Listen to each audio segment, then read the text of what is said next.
ध्यान दो इधर। तो देखो, कह रहा है कि मूल बिंदु का निर्देशांक होता है।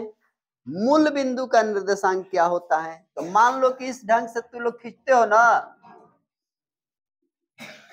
x dash x y dash, यह मूल बिंदु होता है। तो इसका निर्देशांक क्या दिया जाता है? 0 0। मूल बिंदु का निर्देशांक क्या दिया जाता है? 0 0 दिया जाता है, इसलिए इसका उत्तर क्या हो गया? 0। दूसरा ना, -4 -2 किस चतुर्थांश में है? तो देखो यहाँ पहले में प्लस प्लस होता है, दूसरे में माइनस प्लस, तीसरे में माइनस माइनस और चौथे में प्लस, तब माइनस होता है ना। अब मिला लो कि दोनों माइनस है तो किस में जा रहा है? तृतीय चतुर्थांश आया। तीसरा क्वेश्चन, त्रिभुज के 3 शीर्ष 2 4 3 2 1 2 है। कोई त्रिभुज है, उसके तीनों शीर्षों का नियामक दिया गया है, तो कहता है कि मध्य बिंदु का नियामक क्या होगा? यानी त्रिभुज जो है इस ढंग से, ये त्रिभुज बनाने नहीं है, ये मध्य बिंदु हो गया। तीनों शीर्ष, ये शीर्ष ई और ई दिया गया है, कौन खोख रहा है बार बार?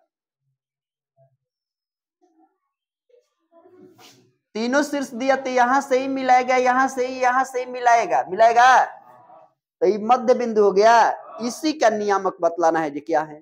तो इसके लिए नियामक में 3 भुजा आती है, 1 2 3, तो एक एक जोड़ो।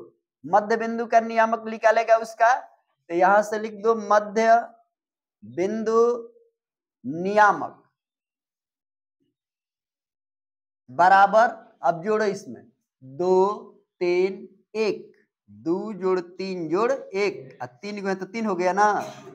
फिर 4 2 2, यानी 4 जोड़ 2 जोड़ 2, अब बाटा में 3, ये जोड़ दो, 3 2 5 1 6 बाटा, आई हो गया 8 बाटा, कट जाएगा 3 दूनी 2, आई हो गया 8 बाटा 3।